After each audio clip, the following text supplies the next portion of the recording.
Welcome to the Strength of America podcast, episode 9. With the New Year's first half, Happy New Year, first of all, to all of you. But I thought with this going on, so many talk about resolutions and things going on, working with our athletes and things, we talk to them more about, is it resolutions or is it really goals? And I think goal setting is probably more primarily what we're after for our kids, trying to think about where they've been, where they want to go, what kind of adjustments. A lot of them will think when they get done with their season, well, I'll get ready for next year, or next year, great. Well, what are they actually doing to get ready for next year? And I think that's some of the things. When you're working with your athletes, what are some of the things you talk to them about? Goal setting, or should they even set goals, or just come work out? Well, we recently had an experience, and we didn't worry about waiting till the new year necessarily, but an experience with one of our sports teams. They were having issues with each other and some of the things that are going on. And we were looking for, the coach and I were looking for some opportunities to build a little camaraderie, make sure that they knew that they had a goal in mind and they're not just playing around. You know, we're looking to compete and we're looking to get somewhere. So we wanted to make sure that, first of all, they knew where they wanted to get to. A lot of the times I'll do something as simple as when they come in on the back of their workout sheets, writing down a goal for training with me. That goal can be anything strength related, power, speed, even want to lose some weight. I mean, it could be anything across the spectrum of fitness, but they'll do one goal for me and then one goal for their sports season. And with that said, they mark it down. Generally, the first time around we do that, they come up with something. Some that are a little more dedicated will come up with something a little more specific. Other than that, we'll find a lot of people put something very generic. So after the first 4 weeks, and we print them off a new paper so they can continue to write and check their progress as they're going, I'll have them rewrite. And we had one of the teams rewrite, and we got a little more in depth with our session. And basically I walked around and looked at some of their papers and let them know that, hey, just because we want to get stronger, or I want a bigger bench press, those are very simple goals, but it's not very specific. So specific would be like, I want to increase 10 pounds on my bench. I want to bench this much or X amount of weight, or I want to get this 40 time or this vertical jump. Mine's this right now, but I want to get this here. Have more specifics are more realistic, and it's more obtainable. If it's just very generic, then just because you got some kind of increase, you just feel like you already accomplished it, and then it's like, okay, then what do I do from there? So we'll go over that. We'll try to get them to be a little more specific, or to realize the importance of being a little more specific, and then a plan of action. How are they going to go about doing that? So that's how we branched off outside of just a goal for training with me and a goal for the season. Was then, okay, all right, now that we got that, what's a plan of action? How are we going to get to do that? And then another thing on top of that was, how can I be a better teammate? So simple things like that we went through, and kind of had them take some time and write some things down. Well, I think so much of that, this is, for our athletes, but also our coaches. How do you figure it out with each of the kids when you're trying to work them as a team? How do they work together? What kind of things you're doing? And just like we evaluate after we finish our summer conditioning program, the big camp for the summer, where we've got with all of our camps around 300 kids that we work with, it's really about trying to see, did you attain the goals you were after? If not, what did you need to do different to help obtain those things? But like you said, getting real specific, because again, we see all the time, well, I had fun at this or did this, or, I want to get faster 40. Well, great. What is your time now? What are you going to get? And what's obtainable? They may not even know, but you talk to them about what kind of things they can do and how to get there. But then what do you do about it? How do you hit those steps to go through? And I think that's where, when they're looking towards the next season, and we work with our kids that finish out their football season, for example, or volleyball or anything else, you always want to go through a summary of how the season went. Did it meet their expectations? How did it differ from what the coaches expected to, or the team captains, or any of them in there, what they wanted to get done? But I think another part too is also understanding on a coach's aspect, and this is something Bobby learned, in through the high school years, especially when he was helping us train the athletes, is trying to figure out and getting the frustration of, not everybody wants to work at that level of training and get up and get to those high goals. Some of them just plain old want to have fun. Like we told Bobby, and I've told all my athletes throughout the years, we've got 2 different variations of athletes that I work with and we want to help. Some of them just simply want to go out and have fun. Others want to compete hard. They want to win. They want to continue to get better. But I also know those kids that want to go to that level and train that way, they have to train that way. They can't just say you want to get that. You're frustrated. They can't be the one on the team that's not doing their workout. Say you want to be a better basketball player and you want to become a fast vertical jump, high, quick reactions. Well, if you don't work in the weight room, you don't do the work on the vertical jump and the power, all you do is want to play basketball, that's not going to be enough nowadays with competing. So you have to do things and not, complaining. Also understand how to get there and what to do from it. So that's an important thing for coaches to understand as well is, hey, there's not everybody wants to compete at that level. Some just want to have fun, but if you can make it fun for everybody's having a good time, they're more willing to put that work in to help each other out. And it's not good having some of them that want to pick on somebody else or something else on the team not doing their work. And yet the next time in the weight room, they're the last one in the weight room, or they're not doing the stuff they need to, or not picking up. So setting those things, and I think it's important as a coach to set those with your teams and talk to them about it. So having an initial thing where they write down, like Bobby does, what their goals are for the season themselves, individually goals, and how about the teams, and then see how they're all working. Because you may have, 30 players, and they've each got all off the board, all over the place on what they really want to accomplish. So finding out what those goals are first is great, but then having them break that down into, okay, how do we get there? And if they don't know how, great, let's start that communication, help them understand that. Because like we've seen throughout the years, and the last week's episode was about weight training in kids. They want to get stronger, want to be healthy, but Bobby talked about building that suit of armor. You're only as strong as your weakest link, always. So you work, these guys want to work on the bench press all the time, but don't spend enough time on the legs, or won't work on their upper back. They won't do that bench all the time. Baseball players will be strong and through here, throw that ball. Well, if you don't work on the opposing muscle groups and that posterior chain and things going on, that's going to break down. And now we've got rotator cuff problems and all kinds of things happening. So you have to work together and find out what those things are. But I think with the kids and the resolutions, we already know as adults how many times you've made a resolution. And we know on average, you're lucky if that makes it 2 weeks. And that's for diet, that's for exercise, all kinds of things, being more organized. I know my desk right now looks pretty good because it's New Year's. I get it out every year. I'm going to be organized. I got all this stuff up and set. But Bobby will probably come by next weekend and already see papers and stuff around. That's one of my hard things that I've got to work on always, is that trying to be organized with doing as many things as I can. Just like we sat down today, and that was one of our big things, is working on our goals for Strength of America and what we plan on doing throughout the year.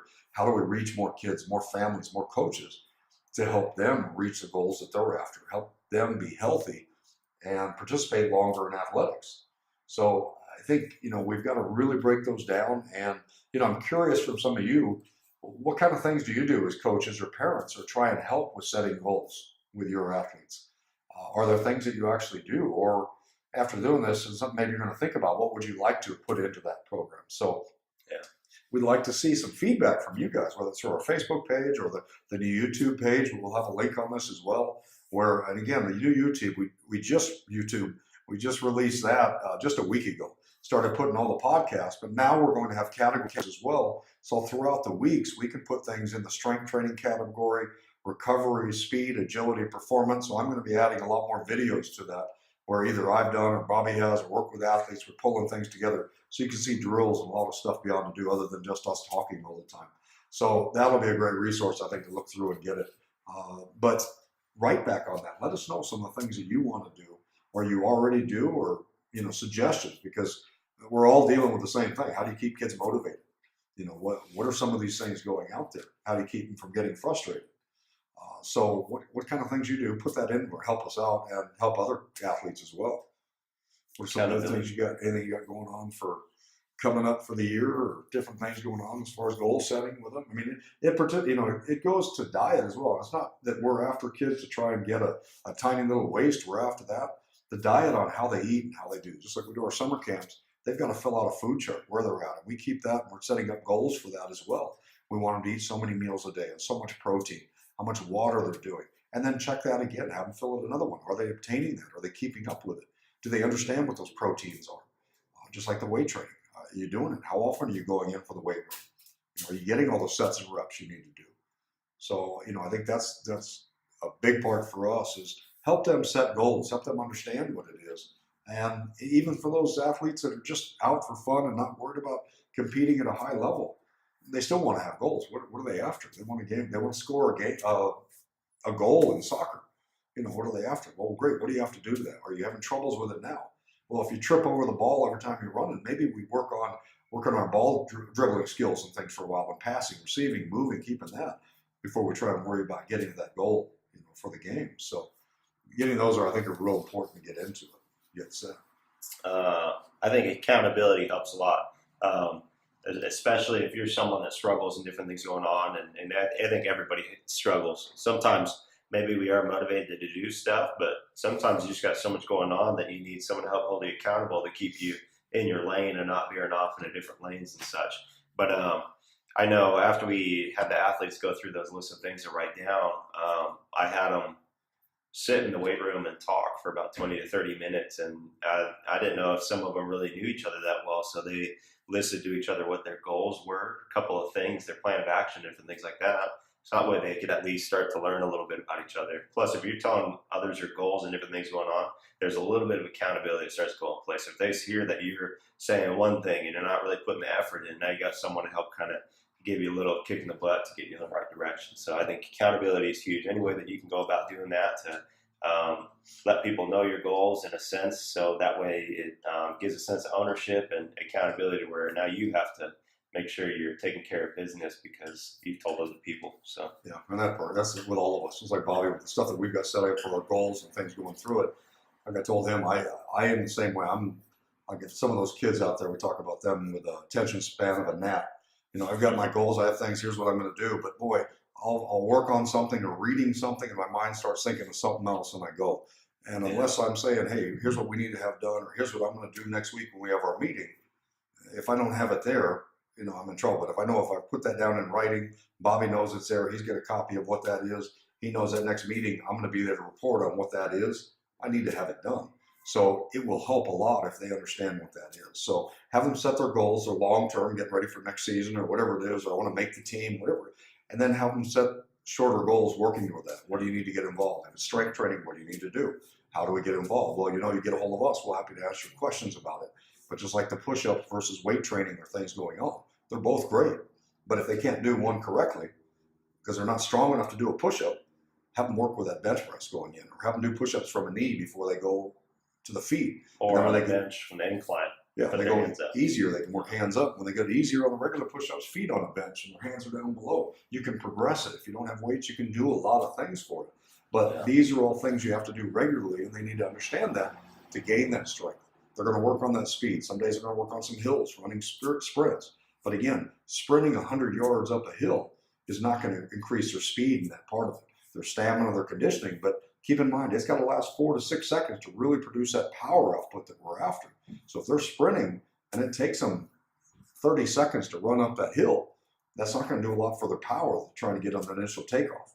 So look at the specifics of what they're trying to do. Break it down as much as you can. You can still have fun with it. It doesn't have to be a crazy, intense program, but start slow, build into it as we go. But if they don't see it in writing and you don't have that there to work with it, and again, that was something they wanted to do and they write it, you guys kind of work with each other, have fun with it and go. So I think that's a big part of what goals are, setting it up, is being accountable for it, writing it down. We're much better off if we write these things down to get it out there, but then break it down so they know exactly what the process is to get there. And if you have problems or have questions with it, let us know. We'll put it either in the podcast, put a video, or we'll just answer you right back. Email, whatever you've got. To go on with that, I think definitely, just like he's saying, be very realistic with yourself. A lot of people say, new year, new me. You're not going to change into a new person, but maybe you strive to be a better person. So know where you've come. Don't neglect where you've come or the person you were, or the past day or past year, or who that person was. But just make sure that you recognize that, hey, this is how I was. These are some things, these are some good things, some bad things. How can I get better? Okay, or maybe get a little bit better every single day in any way, shape, or form. It doesn't have to be the same thing or a big bench PR. It could be, I was a little more productive today. The littlest things or whatever it is. But know where you came from. Okay, that sets your foundation, and just make sure you get a little bit better. Set realistic goals and make sure they're attainable for you. But yeah, definitely, like if you're someone who, or like a kid who says, I want to get this vertical jump, and you ask them, all right, what was your vertical jump at your last testing? And they don't know, then obviously it's not really a big goal for them. You need to know the specifics, and I think that's where I'm going with that. So know where you were, kind of take notice and track that progress. That way you can know if you're really making progress. Yeah. So, but always just be in a consistent pursuit of trying to get a little bit better every day in any way you can. It's always about progression. So, and not getting frustrated when you don't hit the goals as you go through it. That's Reevaluate and go. That's like the way, my clients I work with, and they're, the seniors and stuff, and the training and all that, and worried about weight, and it's fluctuating back and forth. You can check it daily, you check your stuff, but still look at the big picture. You know what? From a month ago, here I was to now, I'm still better. I didn't get that part, or here I was and I backed off a little bit, lost a little bit on this part. Well, that's training also. You can't always every day get better. So adjust it. Something's going on in training, adjust your weights, do something different. Do something completely different outside of the norm in your workouts. But keeping that in is a big, big part. So one other thing I wanted to add in too, we're going to put into it. We talked about we're going to do one free 2-hour speed and agility camp every month now throughout this year, starting January, going through the December of 2018. And this first one going out, we're excited to. We're going to do it for mainly to honor our monsoon football players that were out there. Had an incredible undefeated season all the way through. Went to the national tournament out in Florida, and they won their games up to the finals, lost it in the finals. But what I understand too, it makes me even more proud, is how the kids kept respectful of the other players, where there was a lot of stuff going back towards them. It was not respectful at all, not the way our athletes and our players go. And our Monsoons represented all of us really well from Arizona. And we're really proud of them for all their hard work, the stuff they did, kept going on, especially, like I said, the stuff that I heard was not real happy about what was going on from the other team and kids and all that. So real respectful group. We really appreciate them. So the Monsoon football players and their league, the Gilbert Chandler Youth Football, we're going to host a 2-hour camp for them. We're going to have the details coming out next week on the times, the days, as we hear back, get the fields and all set up. But that's going to be for that league. We have some other ones who want to come out and join us. That's great. But if you're a league outside of that wants to get a part of this and do it, email me, get us set up. See what we can do to get something set up, because we're working through our February, March, and April times right now and getting those set here in the Valley. So I'd love to help you as well. But real proud of the Monsoons and all they've done, from the coaches, the parents, and those athletes. All that they did, just a terrific job working for us all last summer, conditioning, getting ready for it, having an outstanding season. And like I said, not only representing on the field and how they actually played, but being respectful, great kids, and extra things they do for their community and their families as well. We're real proud of you. So we're going to come out and have a great camp for you and have something to present you to you Monsoons as well at that same event. So we'll keep you posted. Thanks for being a part of the Strength America family. Hit the links, get all the camp. Like I said, get to that new YouTube page, and then let us know what kind of goals and what kind of things you set up for your athletes, or your athletes specifically want to set their goals and how they can achieve them. Get a hold of us. We'll help you out all we can. Thank you. Happy New Year. Happy New Year.